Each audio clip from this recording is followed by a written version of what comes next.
It is definitely my pleasure to introduce tonight Corrine.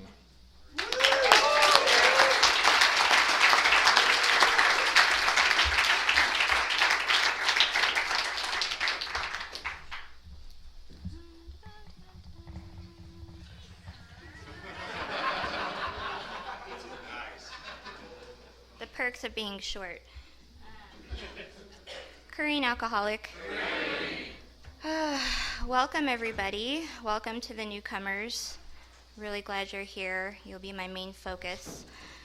Hopefully, you won't drink after I speak tonight. My sobriety date is May 21st, 2010. I have just over 11 years. So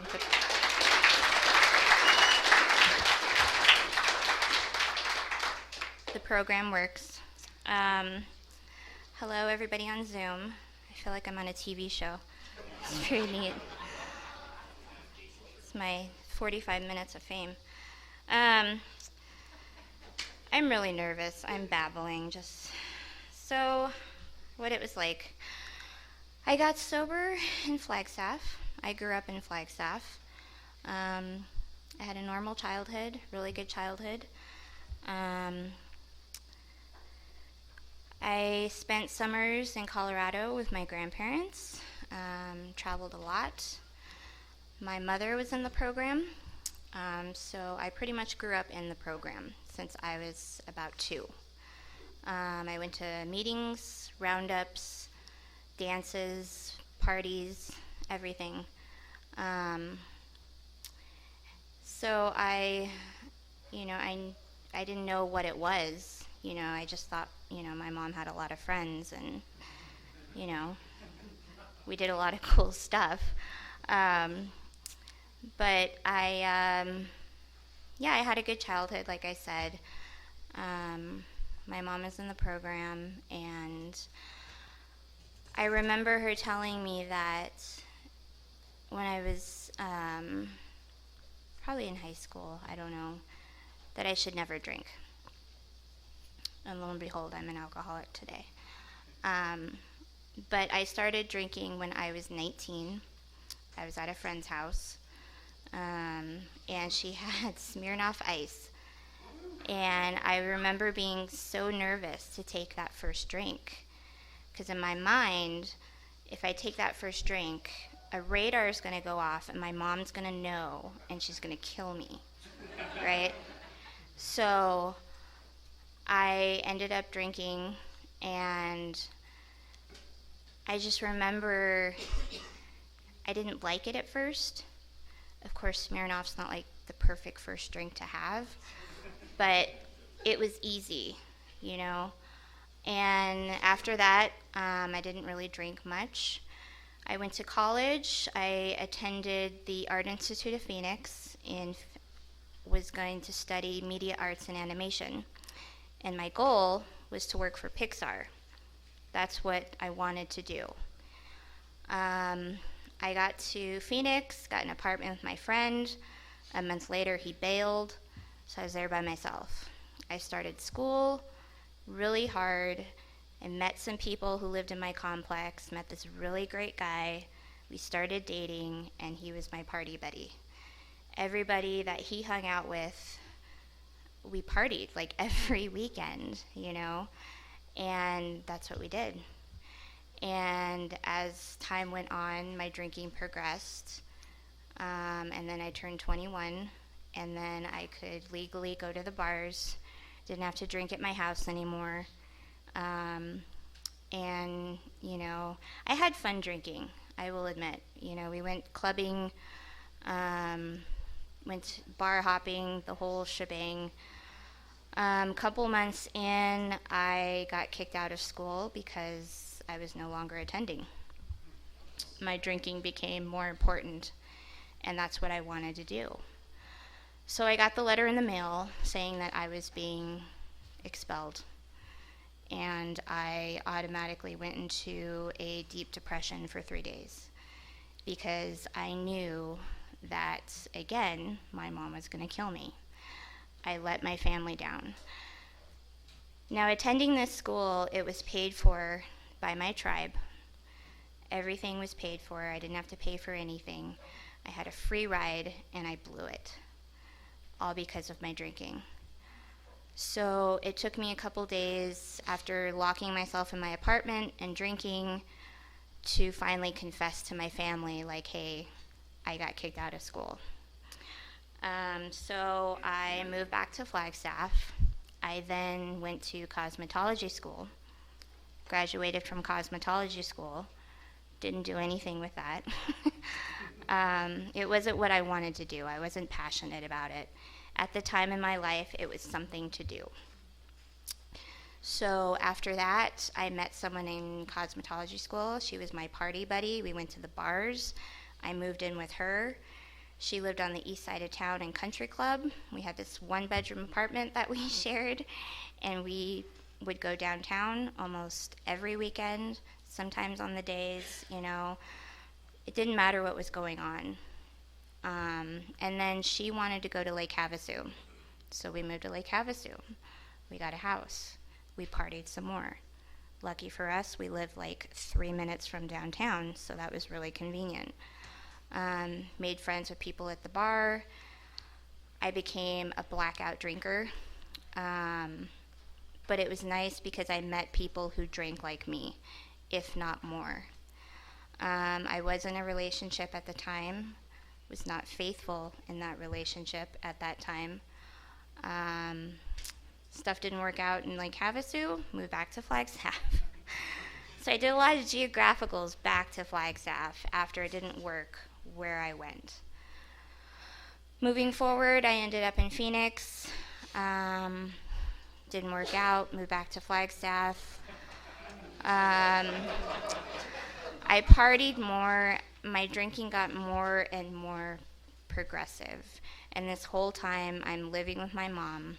I was living with a guy, didn't work out. Again, my drinking got in the way. Did some things I should not have done in front of this person and a bunch of my friends. Really regretted that. Lost my job. My whole world was falling apart. He didn't care, and I didn't know why. I didn't know why he didn't care. I was in my apartment. I remember crying my eyes out because I just lost my job, and he wasn't speaking to me. And I was like, dude, what the frick's your problem? Like, I lost my job.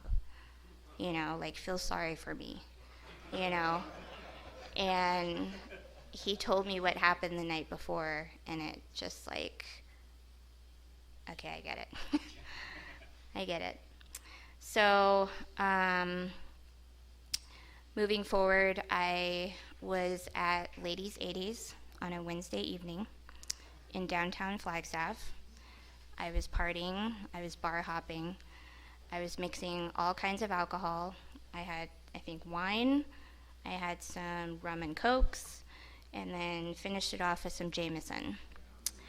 And yeah, Jameson was my favorite.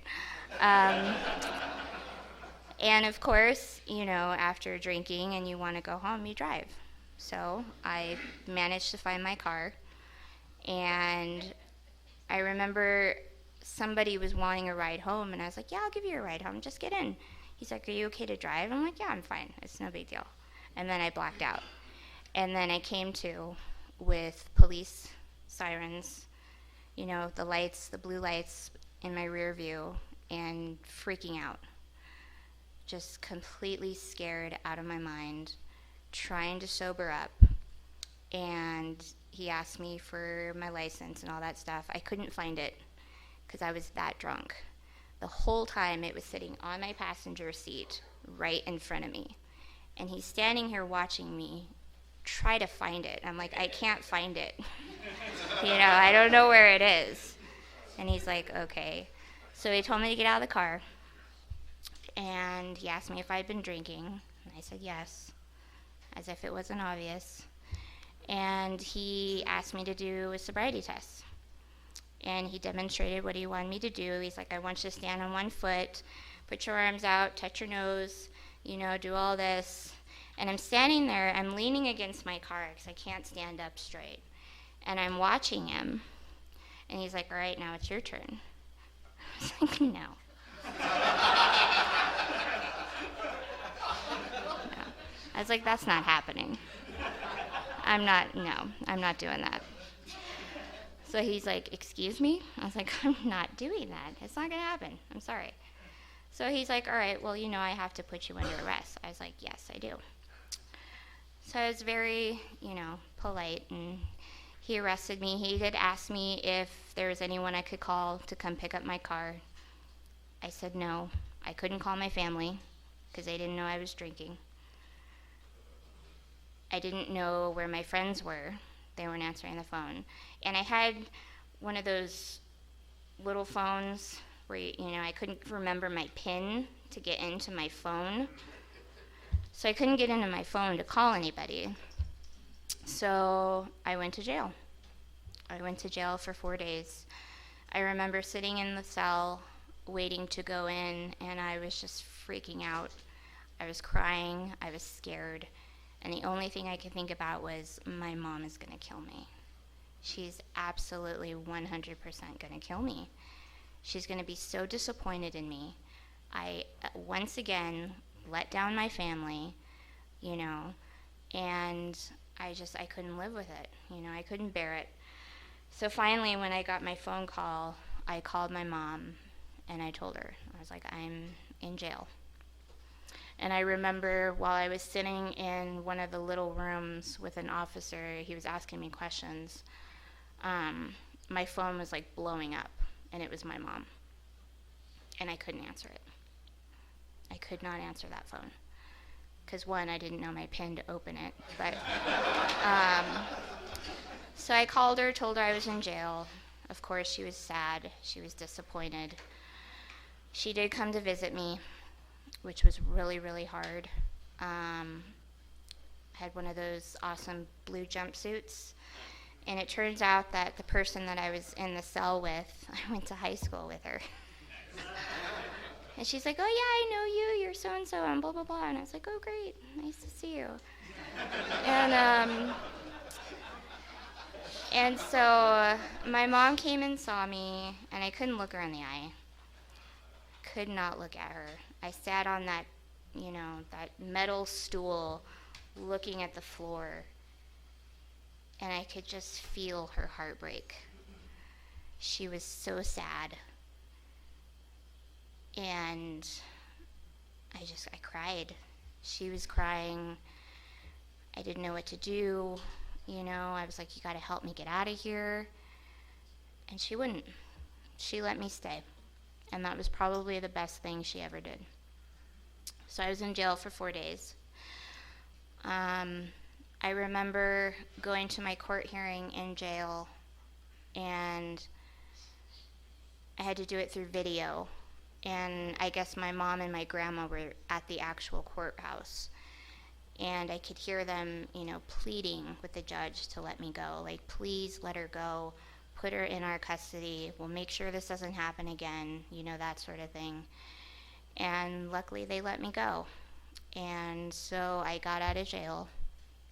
I went home. I remember we got McDonald's because I was so freaking hungry. I didn't eat in jail. I lost like 10 pounds. And I remember being so grateful for every single thing my eyes saw. I was grateful that I could see blue sky, that I could see people, that I could actually go to my own house and sleep in my own bed and actually have my own bathroom and shower in privacy, I know a lot of you are shaking your heads like, yeah, I get it. Just being grateful for those little things. Having toothpaste, I mean, it sounds silly, but it's the truth, I get chills thinking about it. So being home, and one of the things my mom told me was that you have to go to an AA meeting. So I was like, okay. And this is where we had to get the ball rolling, I went to meetings every single day. My license got suspended for 90 days. I could not drive my car. I was looking at fines close to $3,000. I was looking at possible additional jail time on top of that. And I was really scared. I was really, really scared. I didn't know what my future was going to hold. So I went to meetings. I sat in the back of the room because I didn't want to be there. And lo and behold, I walk into the Alano Club in Flagstaff, and there's about 3 old-timers who knew who I was. So they came up and said hi. Glad you're here. Which to me was really humiliating and embarrassing. Because I didn't want to be an alcoholic. I told myself I would never, ever be like my mom. I would never be an alcoholic, And so many times when I tried to control my drinking, I'm only going to have 1 glass of wine with dinner. I tried that once. It was agony. It was complete agony. I thought I was going to die, So I had to go bar hopping after that, of course. So I went to meetings. I found a sponsor. Within my first 30 days, I volunteered to help out at the Flagstaff Roundup. I set up chairs, tables. I was the only girl doing it. I put up lights for the dance. I did whatever I could because I did not want to go back to drinking. I didn't want to go back to jail. I didn't want to be that person anymore. I didn't want to be that disappointment. I wanted, to be something. All that guilt and shame that was weighing me down, I wanted to get rid of it. So I jumped in 100%. I started working my steps. I went to meetings, like I said. I eventually got my driver's license back so I could drive. I remember I was really nervous because that was the first time I was actually in my car sober since that night that I got arrested. And I drove to meetings. I had to call my mom and check in to tell her, like, hey, I'm at this meeting. I will be home after. If I went and did fellowship, I had to let her know. And, I was perfectly okay with doing that because I had to. I met friends in the program. And welcome to the newcomers with less than 30 days. I'm really glad you're here. I remember getting my 30-day chip at a candlelight meeting, and there was 3 of us at this meeting, but it was the most amazing meeting. You meet a lot of great people in here. I've had a lot of amazing things happen in my life being sober. So we're coming up on about 6 months in my sobriety, and I get a call from my public defender. And this was the hearing that was going to tell me, like, what's going to happen. If I'm going to have to go back to jail, do additional time. Me and my family were already talking about, celebrating Christmas when I got out, maybe possibly doing Thanksgiving if I'm here, that sort of thing, making plans. I had a handful or more of phone numbers of women in the program. My sponsor was going to come see me. I had women in the program who were going to come see me. I was going to join Exodus, which is a program where I could go to meetings in jail. I had this whole thing planned out. Like, I was ready. And my public defender called me, and he told me that the officer that pulled me over that night got fired. So the charges against me were dropped. And I was free. And if that's not my higher power working in my life, then I don't know what is. I knew right then and there that this program works if you work it. And I was so grateful. I fell to my knees and I cried. And I still get emotional about it because stuff like that just doesn't happen. Maybe in movies, but not to me. I'm just a nobody, just somebody on this planet. That stuff doesn't happen. I got very, very lucky. So I continued to, work the program, doing what I was doing, going to meetings, working with my sponsor, being of service. I got involved in a lot of things. I continued to help out at the Flagstaff Roundup. I was a part of ASCII-PAW, which was a lot of fun. I went to ASCII-PAW conventions, which was even more fun. I did a lot of things. I chaired meetings. I sponsored. I, did almost everything that you could do. And about 5 years into my sobriety, I made a geographical and moved to Phoenix. Got a job, got a place, found a guy, didn't work out. Story of my life. Came back. You're coming up. You're in the future. Just hold on.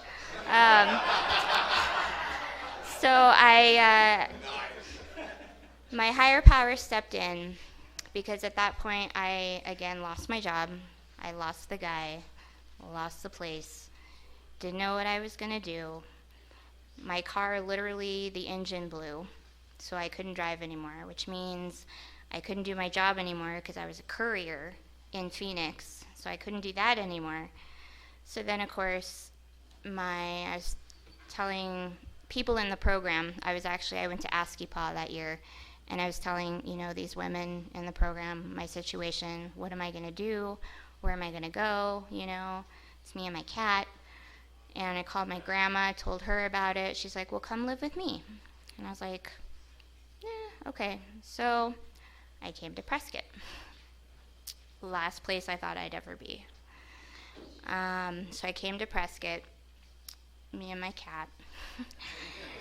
And this girl that I used to sponsor lived here, so I knew somebody, and I'm grateful.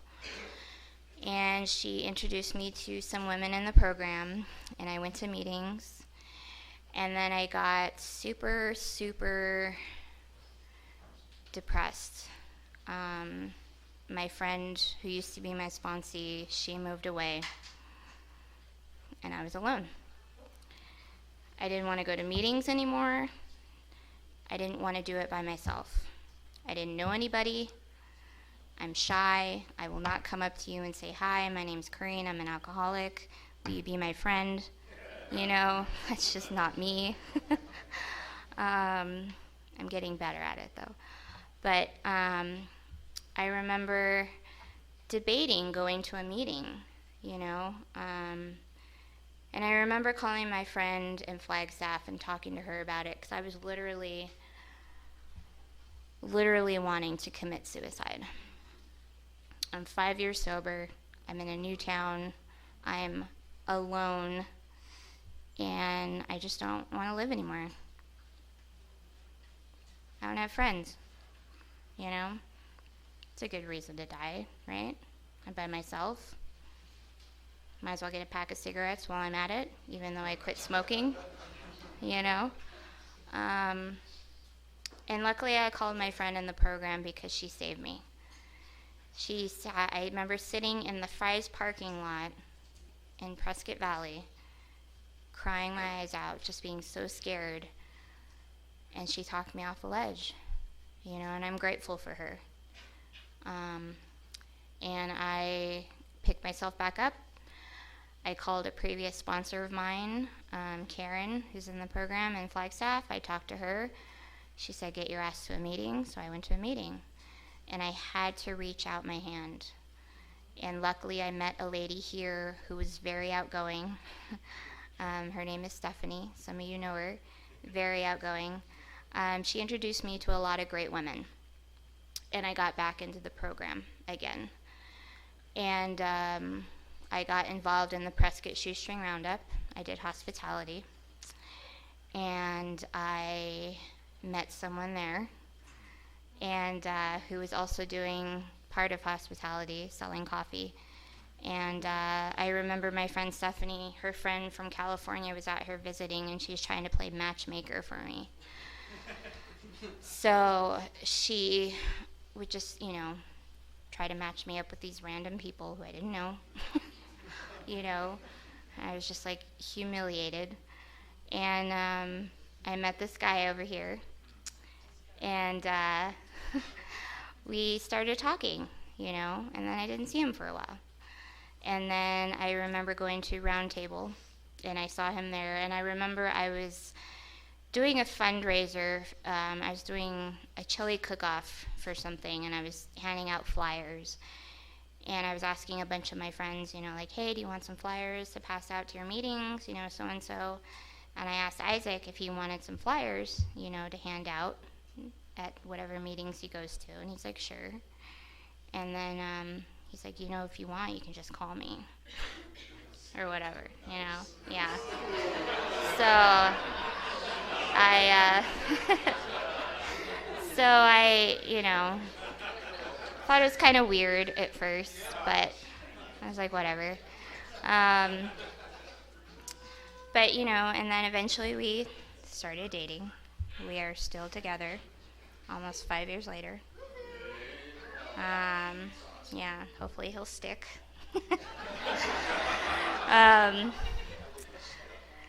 But, I'm just grateful to be sober today. Like I said, I celebrated 11 years in May.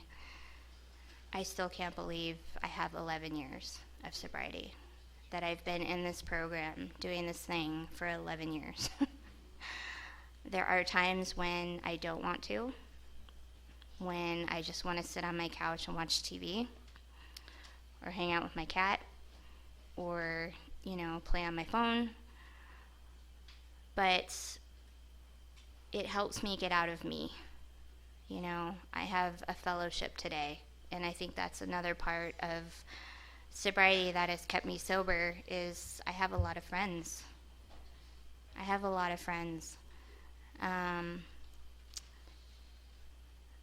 I did go through a hardship last year. I'm going to try my best to keep it together. So last year, COVID happened, and I was working at a print shop in downtown Prescott, and my mom had become ill, and I hate to say it, but I didn't think much of it. I didn't think much of it at first. I just thought it was, just whatever. And then she was going to the doctor, she was getting scans, and she was getting tests done, and it turns out it was cancer. So I didn't know how to react to that. I didn't know how to accept that. I didn't want to accept that. We thought we had a lot of time. So I quit my job, and I put my 2 weeks in, told them what was happening. And in October of last year, I pretty much just gave like a week's notice, and then I had to quit because her condition got worse. We thought we would have at least 6 months. We literally had like 2 weeks. It got worse. But I'm grateful that I have this program and a higher power and a great sponsor who has taught me to be a good daughter today, to be there for her. In the beginning of my sobriety, we didn't really get along that well. We would argue a lot. I remember one time we had this really, really huge argument, and she threatened to call the police on me. And I had all this rage, and she threw all my stuff out on the lawn. I mean, it was bad. It was really, really bad. And no matter what happened to us in the past, it went away. It didn't matter anymore. I was literally at her house every single day. I slept on a blow-up mattress in her room. She could kind of walk around. And then maybe a week after that, she couldn't talk anymore. We had to give her morphine. every 3 hours to keep her comfortable. She did try to get up and go to the restroom, and she fell. And it was really, really scary for me. And so I literally had to sit and babysit her and watch her. And as it got closer to her passing, I told her every day and every night before I went to bed that I loved her.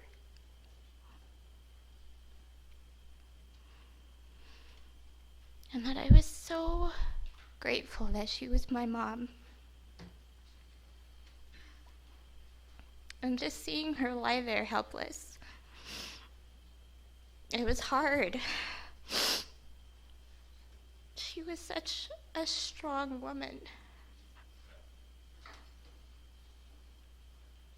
And I remember her telling me before she got really bad to take care of my grandma and to be there for her and to take care of my brother, and how sad she was that she wasn't going to be able to see us grow old or have a family or see her grandkids.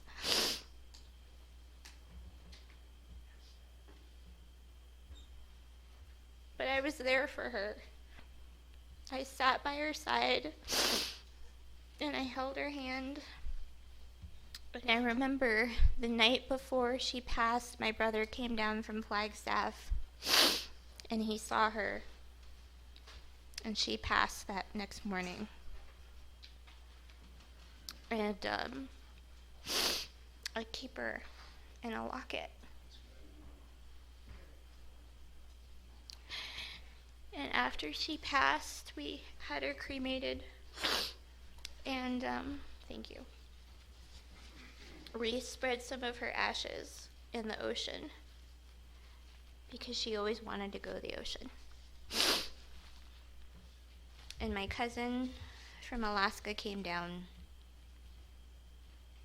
and I still miss her. I miss her every single day. Thank you.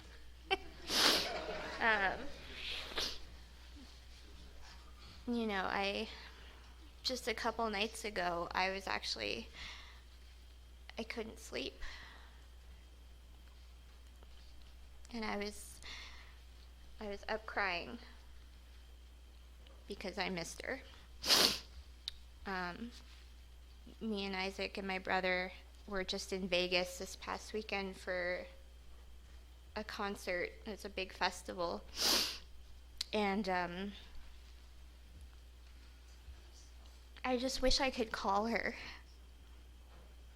and tell her what's going on. And for her to be there to celebrate my sobriety birthday, or my birthday, or Christmas, you know? And the holidays last year were really hard, you know, because she loves Halloween. She goes she goes all out for Halloween. And you know, my mom was a really cool lady. We used to call her Goth Mom in high school. She was tatted up.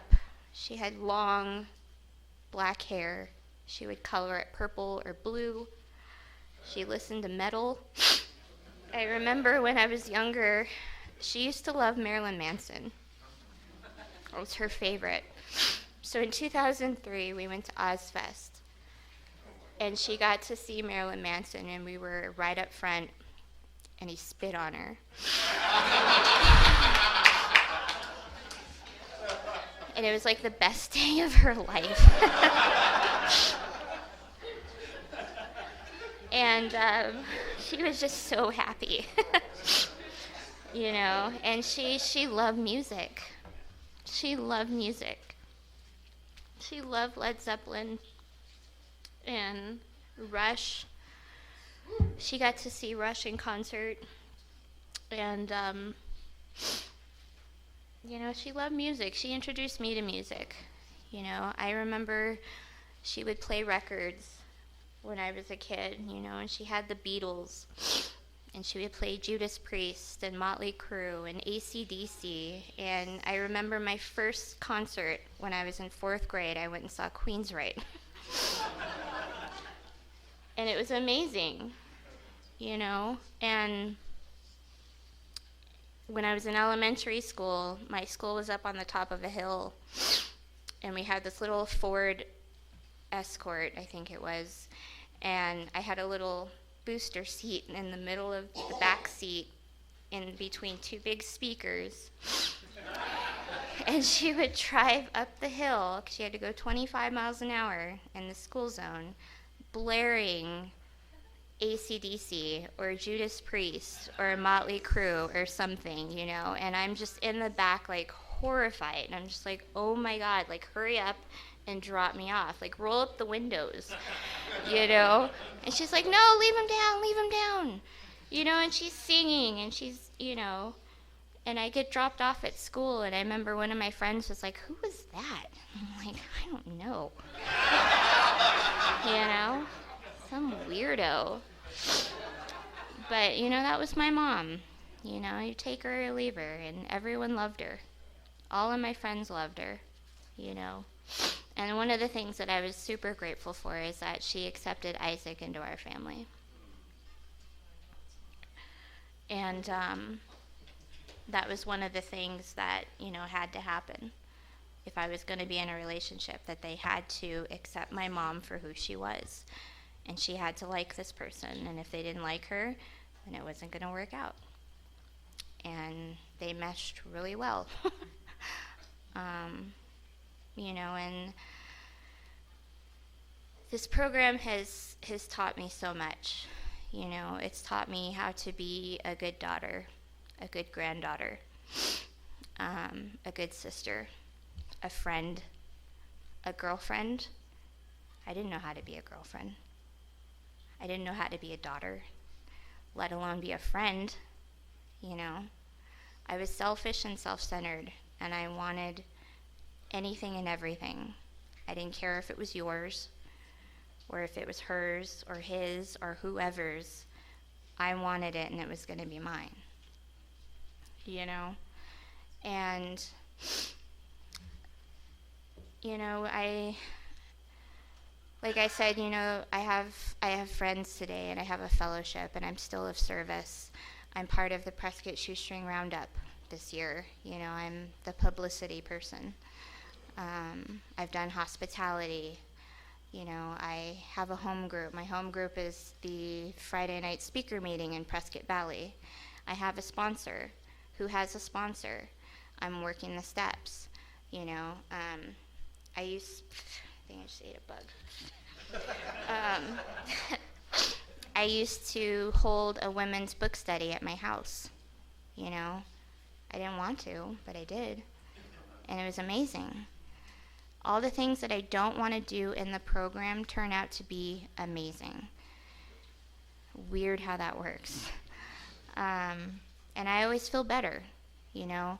If I don't want to go to a meeting, I'm tired, I just want to sit at home and watch The Real Housewives or whatever else, you know, and then I end up going, and I end up seeing people that I know, people who care about me, and I feel better.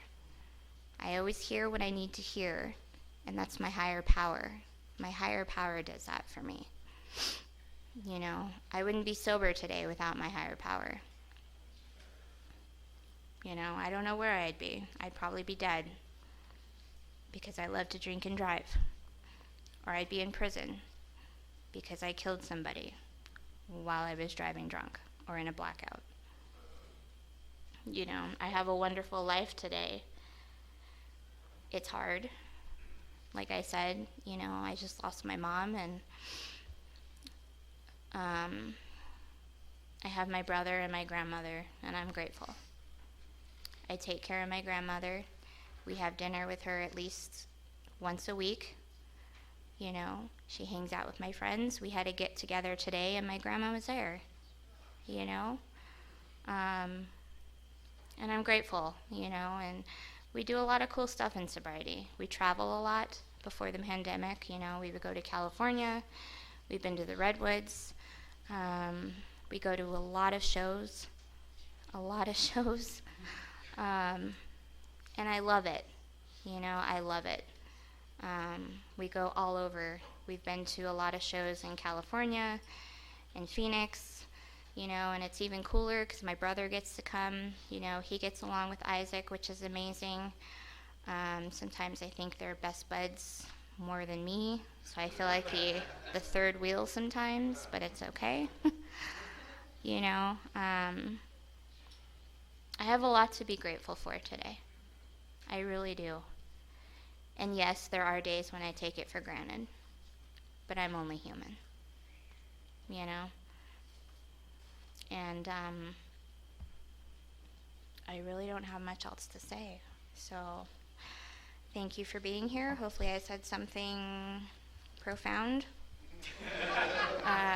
And with that, I'll pass.